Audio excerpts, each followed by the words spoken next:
Okay, so thanks for the invitation to come and the introduction. I don't have a traditional background in getting to where I am today. I actually, when I graduated from high school, I didn't go to college right away. I waited 5 years and worked doing various things. I was an answering service operator and a secretary for a while. And then I decided I could do more, and that I remember the day that I was walking to the filing cabinet and I just thought, I can do more than this. And so I decided I want to go back to school, and I got the chance to go back and work part-time and go to school full-time. And I decided that I wanted to do chemistry because I always thought chemistry was kind of fun. And so I went to community college for a couple of years and then transferred to UC Davis. And nobody cares anymore that I went to community college. They just know I graduated from Davis and was only there for 2 years. And then I worked for a couple of years. I got a job as a chemist at Roche Bioscience in Palo Alto, doing analytical chemistry. So I don't know if you've taken an instrumentation class and like HPLC and stuff like that. That's what I was doing the whole time. And then I met these people who had PhDs, and I always thought, because my only experience with PhDs was with professors, and I thought they were just way too smart, and there was no way that I could do that. And then I met these people, and I thought, they're not that smart. I can do this. I can do this. And so I decided, no, hey, it's true. There are a lot of smart PhDs, but you don't have to be super smart. You have to be persistent. But anyway, so I decided I wanted to try it and see if I could do it. And so I went to the University of Illinois and got a PhD in physical chemistry. And it was really hard. It was really hard, but I did it. I finished, and then I got a job back in pharmaceuticals. But I got the opportunity to start working with biomolecules. So in graduate school, I had done some of these crazy laser experiments looking at diffusion of DNA inside of living cells. So I learned a lot about biology there. I say a lot, not really a lot. I know what a cell is. And then, so anyway, I got this job where I got the opportunity to start working with proteins, and so I learned about protein characterization in pharmaceuticals, biopharmaceuticals. And so I've been doing that now for 10 years, and now I work at a manufacturing facility. And what we do with biopharmaceuticals, and I'm going to talk about this in a minute, but we grow drugs, proteins that are used as drugs in living cells, and then we purify them. That's Mandy's job. And then my job now is to develop the methods that are used to analyze those proteins. So there's a quality control group that runs the methods, and my group basically just develops those methods. And so we make sure that the drugs are what we say they are, that they're safe, and that they're doing what we think they're doing. And it's really challenging because they come from a living system. And so anyway, that's kind of what I do now. Hi, I'm Mandy Sharma.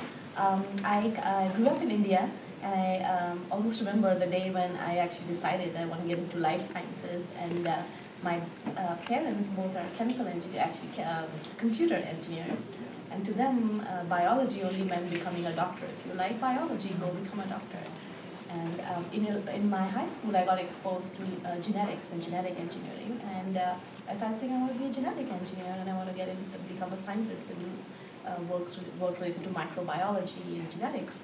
And I still remember my dad, I think, tried for almost a year to say, become a doctor. When you're 60 is when you become a scientist. But anyway, I listened to him, and they were supportive enough. I did my initial schooling in India. I came to the US to do my master's at Penn State, and I majored in genetics. And thereafter, I worked at Stanford here for a while. I moved to California when I got married. My husband was working here, so I moved from Penn State here. And then I went for a job fair where I noticed a really long queue. And I didn't know what this company did, and that happened to be Genentech. Because I had a genetics background and not a biochem background, so I was like, what do they do and why is everyone there? So I didn't want to stand in that line. I just dropped my resume and went away. I was fortunate because that year, Genentech was really hiring entry-level people, and they were looking at people from, having done various things, and to them, because I was doing stem cell research at Stanford that time, they got very interested. I interviewed for cell culture, but I got hired into a purification lab. And I started liking it. So I had no background in purification science, general biochemistry, yes.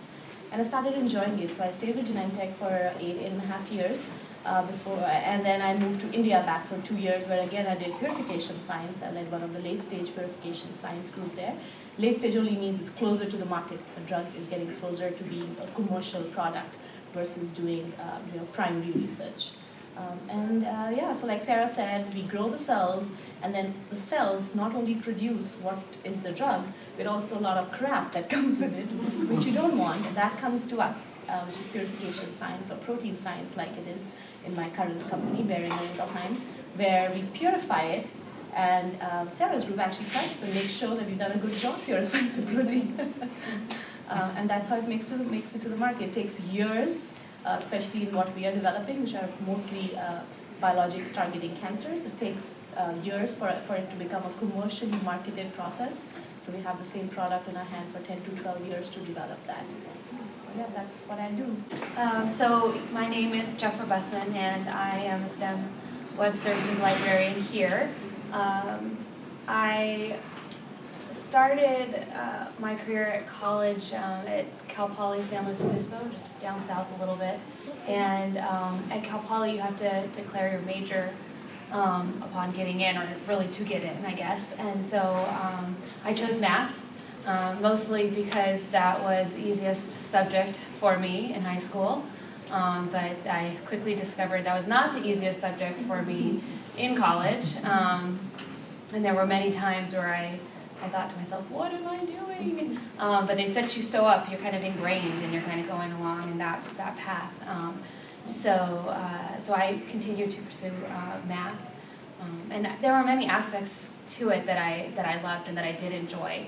But if any of you have ever taken any sort of methods of proof class, it really stretches your brain. You have to do a lot of writing. It's not about the numbers anymore. So as I was getting towards the end of my undergraduate career, I started trying to figure out, what am I going to do with this math degree? Many of my peers were going to be math teachers. I had absolutely zero interest in that because I had seen so many people struggle with learning math, and I couldn't figure how I would help them to get through that struggle. I guess it was in my super senior year, otherwise known as the fifth year, where I realized that we had to do a senior project there for a couple of quarters, and I realized I was helping other students find information for their project, and I really enjoyed looking for it for myself. And I kind of realized that there might, I was fortunate too, because my mother was a librarian at San Jose State University, and my father also worked at San Jose State University, so I pretty much grew up on that campus. So I had a strong academic background for myself, and so I knew of that career. I had never, ever considered it for myself, but I started thinking about this, like, math librarian. So cool. Like, I could still be around the math, but I wouldn't have to be writing the proofs myself. And I was pretty sure that there were not a lot of librarians out there that had degrees in the sciences. So that would be my foot in the door. And that has actually been the case. I think my resume often rises very quickly to the top because of having the math bachelor's degree in it. So I came to San Jose State to get my master's in library and information science, and I wanted to still stay in the math world. So I got a job as a student assistant in the math department at San Jose State, keeping my feelers and my fingers out there, staying present in that environment. So I think like part of that makes me think if you are interested in doing parallel jobs, it's important to still keep kind of your hand sort of in your other interests so you can stay alert to what's going on in that field. Because I think there are a lot of opportunities for other jobs that would be using science, but maybe you wouldn't obviously think of them. So I ended up when I finished, I took my first job at UC Irvine as a math, physics, astronomy librarian. And I think a big difference between working in a place like UC Irvine, any of the UCs, and Cal State East Bay is that there they have so much research going on. There's a lot. I had to do a lot more subject-focused kinds of things there. Here, I'm a little bit more broad. I get to participate in a lot of different things, and that's been good. So there's pluses and minuses to that, but so that's been good. I think that's kind of the summary. So now I'm here. I go into some of the classes for the sciences. So I was in chemistry, 4700 on Tuesday. I'll be back in that class again next Tuesday. And there's math history class I go in and I show them about library resources. That's the one I get extra excited about, of course. And then physics I go into occasionally as well. So those are my 3 primary subjects here that I focus on. Hi, I'm Esther. My career is a little bit like Sarah's, or my path's a little bit like Sarah's, and not at all. I kind of knew I loved chemistry all along. So I went into chemical engineering back east, and I thought, high school was easy, college was going to be easy, and I was a jock in high school, so I could do that too, and I helped all my other peers so I could be a tutor too, and yeah, lo and behold, I'm not Superwoman. So yeah, I did very poorly. And being an A student and going to school and being an F student was really hard to take because I couldn't fathom what I was doing wrong. And oh yeah, I was doing too much. So I dropped out and I tried working, and as Sarah did, I was going along going, I can do more than this. Okay, so I made a mistake, I bit off more than I could chew. Doesn't mean I can't go back.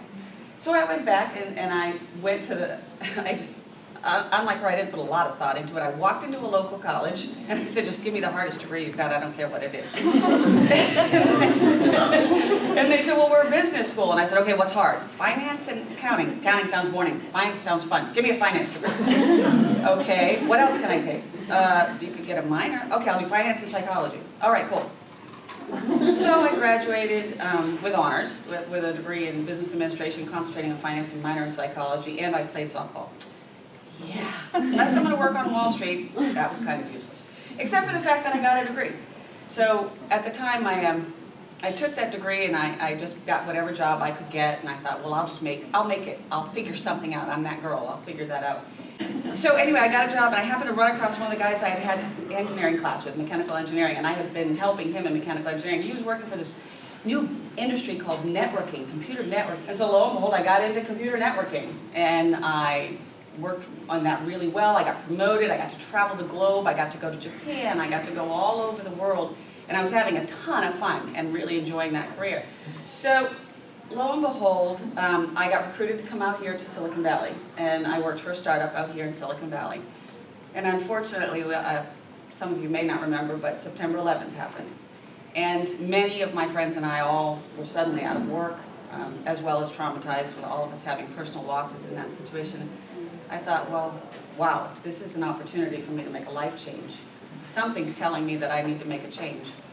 And so I said, well, I'd always had that passion for chemistry. So I came to Cal State, and I decided, well, I'll get another degree. So I walked in and I said, I want a master's degree, because I already have a bachelor's degree. They said, okay, it'll take you 4 years. Why is it going to take me 4 years? Because your degree's in business, honey, and you don't have chemistry, and you don't have biology, and you don't... I said, crap.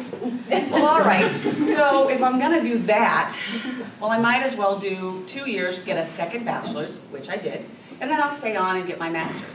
So I got my second bachelor's here in chemistry, focusing in biochemistry, and then I stayed on to do my master's. If any of you want to talk about that, I'll tell you why that wasn't the best decision in my career.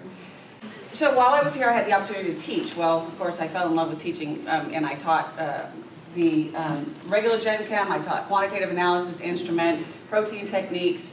I got to work with the PHAP program, and I was having just a blast doing that. I really loved it. So a friend of mine happened to be working in an analytical lab, and he said, hey, I'm struggling. I just got this job. I can't do it. Could you come work part-time with me? And I said, yeah, sure. And I'll work part-time teaching, part-time in the analytical lab.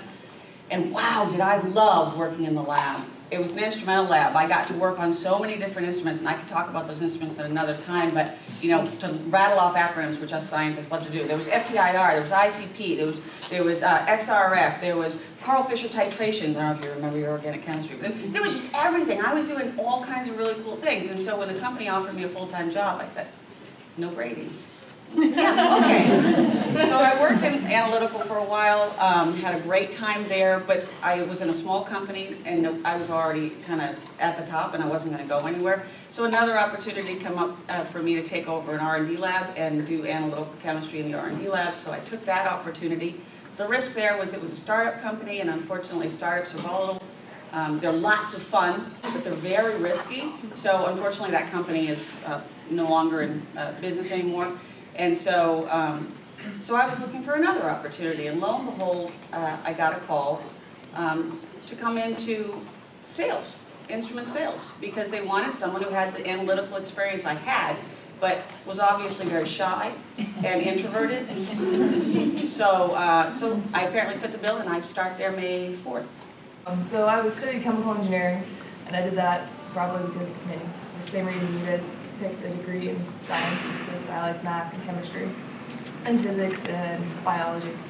So chemical engineering kind of gave me the most options for anything, so I didn't really know what I wanted to do when I graduated.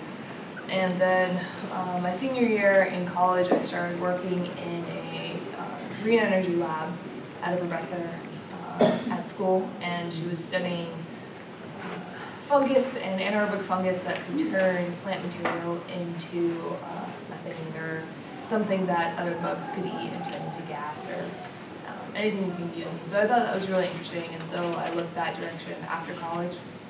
And I had a short stint at a startup in San Diego doing something very much like that. I was working at a company that was looking to use algae to turn sunlight into fuel. And I thought I was really going to like that job because, you know, new energy, green energy is something that really is entertaining. Unfortunately, it's all very much in the early research stages, and there wasn't a whole lot for me to do there except just to like do the same thing over and over and over again, and that was really boring. And so I kept looking at other places, and I got an interview at Wilhelm a couple months later, and ended up taking that position. And I've been there about a year and a half, and it's been fantastic. It's I'm not sure how much you guys went into it, but it's a CMO, so that means that we have a lot of different projects from other companies, as well as we do our own projects. And so most of the projects I've worked on have been internal projects, but there's a lot of different molecules that we work on a lot of different cell lines. And so each cell line does something a little bit different and presents its own problems. And so that's been really interesting. And I work mainly in the process science group. Basically what that means is we have more freedom to kind of mess around with things, and as problems come up, you can resolve them. However, at the end of last year, I also got to work in the GMP facility. So that just means it's a lot more structured. That's where we make the drugs that we actually use to test on humans. And so that's a lot more structured and a lot of paperwork, and everything has to be very well documented. And so that was a little less fun, but new challenges. You know, like the process science, less pressure to mess something up. Yeah, so I've been there for 1 year and a half. So, that's okay. I just wanted to follow up with that graduate student. Sorry, I wasn't downing master's program. Okay, so here's what I meant. You will have a better opportunity of getting a senior position if you have a master's or a PhD. If you have a bachelor's, you will be able to promote up through a variety of different types of companies, but not all. Some of them will cap you because you don't have anything higher than a bachelor's, unfortunately. And a master's is a great thing to have if that's all you want to do. So here's what I say by that. I wanted to get a PhD. If I wanted to get a PhD, I really didn't need to get my master's first, okay? And here's why. There's two different types of people who should do their master's before they go for their PhD, and I didn't know this. If you want a PhD and you've got a really good GPA in your bachelor's program, then you should go for your PhD. Right? If you know that's what you want, you should go right into your PhD program. If you don't have the best GPA, if you don't have, you know, maybe it's a 2-something or something, you know, and you just aren't the most marketable for a PhD program, because it is a marketing opportunity, right? You're applying, and they gotta accept you. It's just like going for a job. If that is your situation, the master's program is an excellent choice for you. I had a 4.0. There was no reason for me to get my master's before going for a PhD. Okay, so what I instead did was all the PhD programs started going, well, why did she go for her master's first then? Because and here's what came of that. They say either you should have gone and got your master's if your GPA was low and you wanted to boost it up, or you should have gone and get master's if you really didn't want to go get your PhD. I mean, master's is a great degree to have, but if you wanted to go for your PhD, it was kind of unnecessary given that you had a high GPA. And third, the other reason to go for a master's is if you're going to go, publish the shit out of it.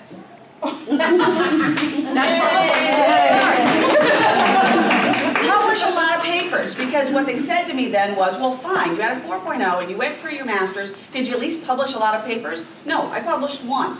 So they kind of went, well, what did you do, right? Why were you in the master's program, right? So that's my answer to you. I think that you have to make sure you know where your role is. If you want to go for a PhD program, find out from that PhD program if they want you to even have a master's and what their thoughts are of you getting a master's. And if you have a GPA that warrants it, then go for it. But geez, if you can, publish a few papers, because they like that, right? So that was what I meant. I would say just what you said earlier about that some companies will cap you, basically, that's absolutely true. You can't necessarily progress. It may take 20 years to get to the same level if you don't have a PhD. So but if you do want a PhD, you really have to want it, because it is hard. And I know a master's degree is hard too. I know people who've done both, but it is one of the hardest things I've ever done in my life. So you really have to, and a lot of people don't finish because it's a slog. It's not like it's just hard, you know, like hard math or something. It's a slog. Yep. But apologies for my lateness. I'm Louis Metzger. I work at Novartis Institutes for Biomedical Research. We're the R&D arm of Novartis, a global company you may have heard of. Gleevec is something that many people are familiar with. That's one of our many compounds. But we do basic R&D in Emeryville, mainly on infectious diseases. So I work affiliated with that disease area primarily. Okay, so I did my undergraduate university at a state school, the University of New Mexico, which I still miss. And I had some very good professors there, so I did laboratory research as an undergrad, mainly computational modeling, and then that led to enzymology based on the computational models. I did my PhD at Duke University in North Carolina, and I was there from 2004 through 10, and I worked for a professor who was a biochemist who studied gram-negative bacteria and how they make their outer membrane. And then following that, I did a postdoc at UCSF, where I worked with a structural biologist, so I did X-ray crystallography and determined a pair of protein structures. And then since 2012, I've been working at Novartis, where I lead a lab, but then I lead a project team that's working on antibacterial, specific antibacterial drug development projects. So I'm getting to do a mixture of administrative things, but still doing bench science as well.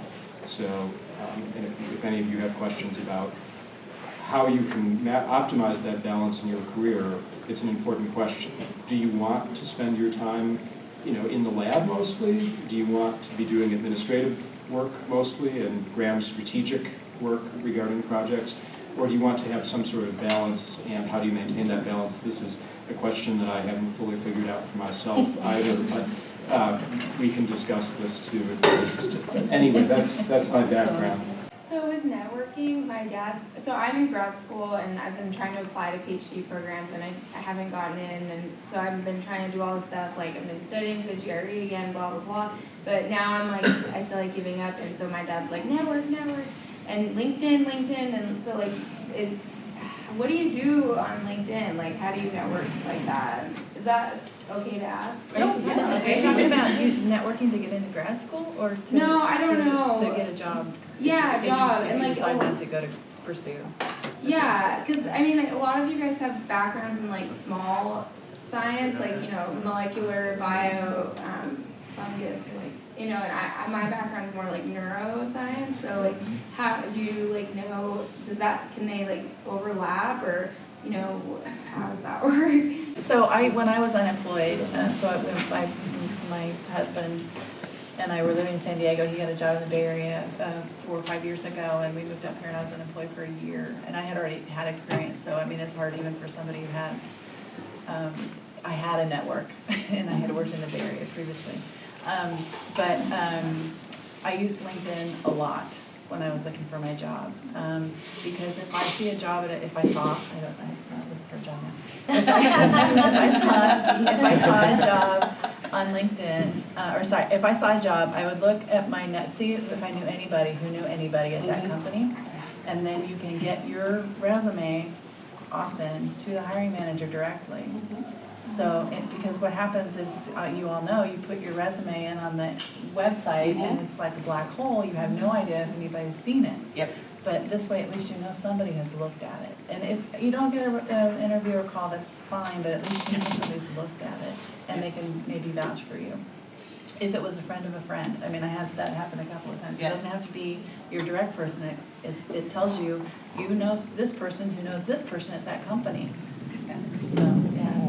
And you can join a lot of groups on there. So I'm a member of a variety of different groups, and I do postings inside those groups as well, which surprisingly, just starting conversations on topics or writing an idea up underneath one of those general topics gets you noticed, right? So I've had recruiters call me simply because I was discussing, I posted a question because I was doing rare earth element analysis using ICP, and I was like, hey, has anybody ever done this before? Here's my ideas for developing my method. Does anybody have any ideas on this? And that got people commenting on my comments, but also got recruiters seeing that I had done posting, which shows me as an active, intelligent participant of the community, right? So I'm a member of a million of those things in there. Analytical chemistry, you could be a member of. There's neuroscience up there. There's neurochemistry. Whatever your particular specialization is, I'm not, obviously.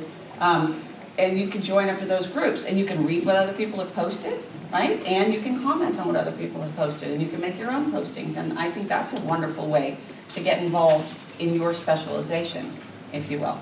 Now, if you're still interested in your grad school, my advice to you is make an interview appointment with the grad school and say, what is it you're looking for? What is it that you want in your PhD candidate? And how can I be that candidate, right? So if they're like, well, we're looking for someone with a 3.5 or better and internship experience and blah, blah, blah, blah, blah. Okay, I'll go get that, and I will make myself the right candidate. It's not a walk in the park. It's not, it's not like you're just going to graduate out of this program and someone's going to just take you right into their program. And I know it gets challenging and frustrating. And if you really want it, then I suggest do it. But if you don't really want it, Don't do it. walk away from it, take a break, and go work. Yeah, so I guess I did want it since I was like 19, but now I'm thinking like, well, what else can you do with the PhD? Like, because your guys' degrees or areas are like so, there's like so much work there, and like, I guess, how do you find like where is the work like for what you like? Useful stuff. You probably know, right? Well, I'm sure, You know I'm sure there's neuroscience. actually more, well, as you well know, there's actually a large amount of work in neurobiology. We just don't, I mean, it's one of the most complex of all biological systems. It's just that people don't know how to address it at a molecular level yet. I mean, we don't know, I mean, that's one of the great frontiers, right? So don't worry about what seems, I mean, you have to worry about what you can work on now, but you should be thinking more about what's going to be happening in the next 10 or 20 or 30 years. I mean, if you're looking to follow your career and your passion. So, I would advise getting I mean, I don't know your specific situation, but I think it's a great idea to work in industry or in a university lab as a research associate for a few years and figure out what you like and don't like in research. And also hone those wet lab skills and pick up techniques. And maybe this has been covered earlier, but I can't emphasize how much that's important, because when you apply for graduate programs, the director of graduate studies and the committee of professors in the department that are looking over your CVs, and I've sat on these committees as a student member, a grad student member, the professors will talk to each other about, oh, this person looks like they'll be lab ready. Because if they can hire someone who has the wet lab skills to come in and not need to be taught how to pipette or whatever, that shaves a year or two off of unproductive time in the eyes of the professor into productive time, where, from their selfish perspective, they can get the most out of you as a grad student, but also you can get the most out of your own projects. And if I was to do it over again, I would not have gone directly from undergrad to PhD program. I would have taken a year or two and worked in industry or academia and sort of gotten my feet under me. And it also always pays better. And it gives you some life perspective and experience. And I think the people who I saw in grad school in my program who did that were much more comfortable when they were in graduate school. And I think it helped them rather than hurt them get into the program. So I was afraid of losing momentum. I thought, oh, if I get out of the academic momentum, I'm never going to be able to feel like taking classes again or get back into that mindset. And maybe that's true if you do that for too long. But I think if you plan to go and have a targeted plan and go out and learn some practical bench stuff, maybe in a field different than what you really want to do your PhD in, that actually might be ideal. Then you come back with this perspective. And I think graduate programs are more likely to take you because of that. I know I got into grad school because I worked. I mean, it was a lot easier because I had that experience and was a little older. And, yeah. I do want to second that. When I came from an academic setting where you would just go from bachelor's to master's to PhD, not taking a break. That's how things are in India where I grew up.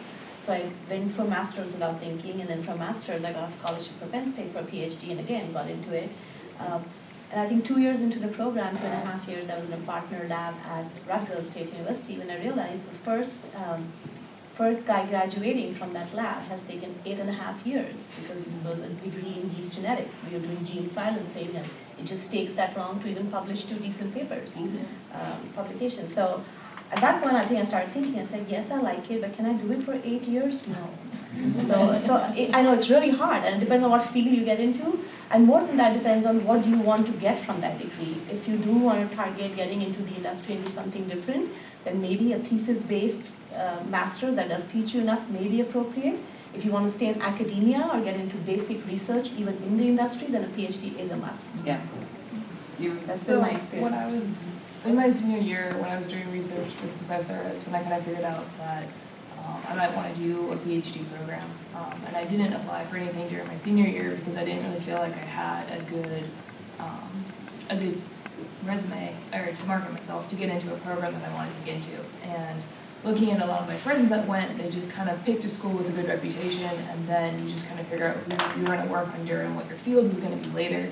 That's not really the route I wanted to take. I wanted to go for a specific reason to work with a specific professor. And so I looked for a job instead in the field that I wanted to do so I could have a more appealing resume or application to the school that I wanted to get to.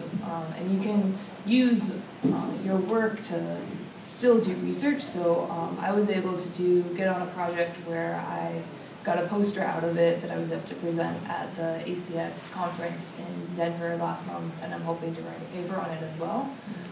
So I'm hoping that will kind of help me connect with the professors that I want to work with. And the way I'm going about it right now is emailing professors, and it's not a great strategy. I mean, it's the best strategy that I've found, but it doesn't have a terribly high success rate. A lot of times they just like, oh, just apply, these are our recommendations, they're on the website. Other times I've gotten into more of a dialogue with them, but it's as stressful as looking for a job. I mean, networking helps, but when you're young, you have a very small network, and as you get older, it gets easier, and yeah.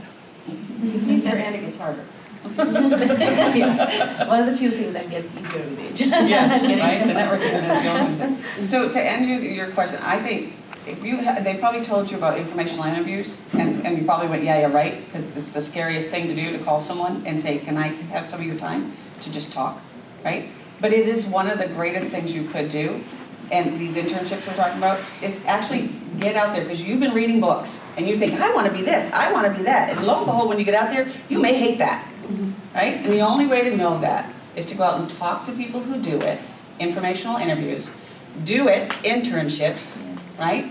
And so that would be my suggestion, because honest to goodness, you sound iffy about your PhD program. If I were you, I wouldn't go for it right now, because it is such a commitment, you know, that you really want to know exactly what you want to do. And then he said go away for a couple of years, it's hard. Look, I took 15 years off before I came back to school again. So you can go and come back. It's hard, it's not as easy, you know, if you, a couple of years off, but a couple of years off to go work and really find if that's your passion, I highly suggest it. I highly suggest it. And if you go into chemistry or some, sciences, usually get paid when you're in grad school, which helps a little bit. Yeah, yeah. Well, it helps you not go. It helps you not go into debt. No. I remember that there was this bad, but this thing about grad school being hard and you having to really want it, like long after your other friends have they have a house and they go on vacation. I remember the low point. The low point was like 2009, January 1st or December 31st. It was New Year's Eve. I was in the lab and I was heating up ramen noodle, but I was really excited because I had a chicken breast. And then I was like, oh, this is actually somewhat approaching a balanced meal. But I mean, it's just, it's, believe me, it's not a glamorous life, and you get up every day and you work hard, and you work hard on things that you don't know will work. And that's the hardest part, because most of the time there's just no guarantee that the avenues you're pursuing are going to lead to anything. And that not knowing when you're going to finish, that's what makes it so difficult. So it's not for the faint of heart. That being said, you'll make some of the best friends that you'll ever make. But you might want to find out if you really like the wet lab work, or this advice about going out and trying it is, I think, really good. What are the challenges associated with your job, if any? I shouldn't assume that there are, but are there any challenges that you would sort of throw out as something to think about? Okay, so every day there are challenges. We have time pressures, because when you're working for a company, they're trying to make money, and they have timelines that are like usually completely unrealistic. And as you get farther away from the lab, then you can't control it anymore, and you have to basically try to get all the people in your group to do all the work on these unrealistic timelines, and it's really so I think I guess the people part is really more challenging than I thought. Yeah, it can be. It's and managing up. I mean, people managing my manager and his manager and the site leader, and that kind of stuff has been more of a challenge than I expected. But every day we have stuff. Stuff goes wrong all the time. But that's actually really exciting, because there's always something to fix. Yeah. It's fun. I think one of the things that I have that's challenging is, I don't know if you remember in your chemistry classes or your biology classes, and you have to do an experiment, and you're supposed to get a particular result because the professor's grading you on getting that particular result, and for goodness sakes you couldn't get it, right? And you're like, this experiment isn't working, and it's supposed to work. Well, imagine that sometimes that's your job, and there isn't a professor telling you that this thing you're doing is supposed to work. You just kind of do it and hope it works. But sometimes it's like, so sometimes I'm writing methods, so I'm investigating something. I'm running something, and I'm like, well, I think this should work, so let me try it, right? So, and I run the method, and I work on it, and I fine tune it, and sometimes I got it right, and this is going to work. And sometimes I'm like, I just spent a whole, all day, or I spent all week working on trying to get this thing to work, and you know what? It's just not going to work. And sometimes that can be challenging, right? Because I'm an achievement person. I like to check my little boxes. I achieved that. I got it done. And when I spend a lot of time doing something and I don't get that achievement, that can be challenging. But then again, it's kind of fun, because then when I have to think about another solution and then I do achieve it, I rock, But that disappointment sometimes, you have to understand, experiments are not always going to work. That's what you're doing. You're experimenting, right? So you're trying to find out if this thing's going to work, or unless you're doing another type of job where you're not experimenting, you're running methods of known test procedures. But still, those are some of the challenges I have. But sometimes those don't work. Yeah, let's not get into that. You want me to do what? With how much? I think the difference in academia to industry that I noticed transitioning from a master's to an entry level in a biotech like Genentech if something's not working in academia, you try it for maybe a month or two, and you say, I'm going to change this and change that and change the cell line and whatnot, and then come back and do it because I have the time. Yeah. Right? I'm just extending my PhD, but I have the time. I'll do it 6 more months. And believe me, during a PhD, 80% of things don't work, so you're used to that. When you're in the industry and something comes to you, and your manager says this needs to work, there are people who are looking for that, but by Friday noontime, this needs to be fixed, this needs to be done. And there's money we're talking about. If it doesn't get done Friday, you lose those many, I don't know, $500,000 or something. So there's, millions. So there's always more pressure. So I think when some people talk about, I want to go into industry and academia because I want to have a 9-to-5 job. You may be lucky if you get a 9-to-5. I've never worked 9 to 5. I mean, a typical day for Sarah and I, we work for a German company, right? So our days start very early. My day started at 4:30 a.m. today. I show up for 6 a.m. Maybe an exception today. But so it's not, don't target getting into the industry really quick just because you want a 9-to-5. Yeah. There's no alternative to hard work. You'll be working hard. Yeah. I thought this item that you brought up about not being able to do all the experiments all the time is the important thing, because we spend a lot of our time thinking about what are the critical experiments and what are experiments that will give us enough data to make important decisions that we may be wrong about, but we just have to make the decision. So it's like making strategic decisions with incomplete data seems to be, from what I can observe so far, the biggest challenge facing a variety of project teams, because there's a misconception that industry can afford anything, and we have limitless budgets. That's not true, of course. We can afford to do certain things well that academia can't, but there's really a difference, and so I see academia and industry as a symbiosis. So, a PhD student or an academic lab can afford to pursue, some problem to all of its possible ends, or many of them anyway, and without as much regard for timing. Whereas in industry, we have to make these critical decisions. So it's knowing what data you need and what data you really don't that would be nice to have. Yeah. And I think many people have trouble separating what's nice to have versus what's critical. Yeah. And so if you like making those sorts of decisions, then it's definitely a career for you. But if you're trained in academia, which all of us are, then you're actually trained instead to pursue things wherever they might lead you. And so it's an interesting and important thing to be able to make the transition, and I find that to be a unique challenge that seems specific to industry. I think the harder the decision, the higher your pay grade, right? So Yeah. somebody who comes in at an entry level isn't going to be making decisions about multi-million-dollar runs, right? Right. So, yeah.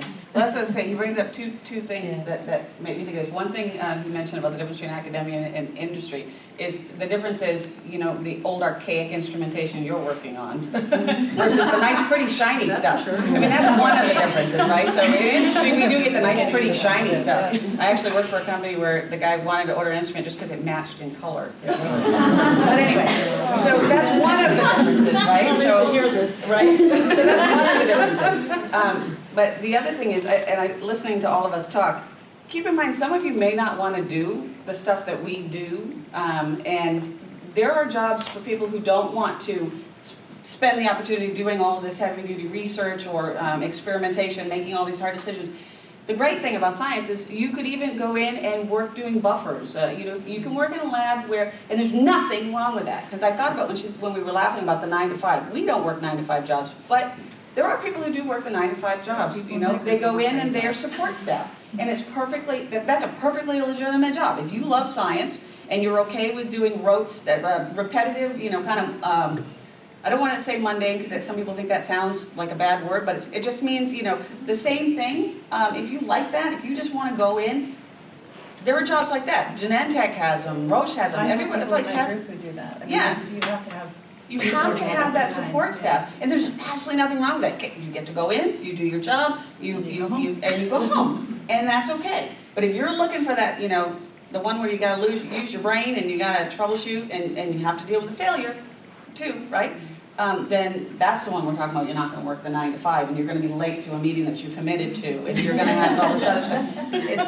But don't be discouraged. If that's not what you want, there's the push-button operator who mixes chemicals in the big vat. And that's probably a chemist. It's usually a chemist, right? And you can still make a decent living. You're not gonna get rich. You're not gonna be a PhD scientist level salary, but you're gonna make a decent living, and you can enjoy your work, and you can go home and you can have your Friday night wine, right? So just don't think that that's all that what we do is the only options, right? And that's kind of what my experience part of it was too, because when I worked in the math department it was 9 to 5, I was, fixing the copier, I was making all different kinds of very simple kinds of jobs, and there was a part of me that was thinking, this is great, I come in, I don't take any of it home, I still get to be around the math people, Yep. And I think in 2006 is when I hit my kind of slump point, because my master's degree was taking longer than I thought it was going to, because I decided to work full time, and so I was like, should I just give up, should I just stay here in this job and be content with that? But I realized in my head I really wanted something a lot more dynamic, and for me being faculty here, so I am in the academia world, my challenge is that it is very dynamic, it's very diverse. I have so many, if you came to my office right now, you'd be, where do I step? My piles on my desk are like this, I've got 3 different research projects going on. And then I teach, so I am doing grading, and it is a pain, and everything I give to you comes back to me, but it takes me 10 times longer than it took you. So academia, it definitely has its parts to it too, its challenges for sure, but there's a perk. My perk for me personally is I love being around the environment of learning. Yep. It's so invigorating. And that's why, for me, that was the one thing I always knew is I wanted to work at a university. I didn't know in what capacity, but I knew I wanted to work at a university. And so I do love my job and the dynamic aspect of it, but it's not 9 to 5. To chat. Complete your survey before you get Do survey.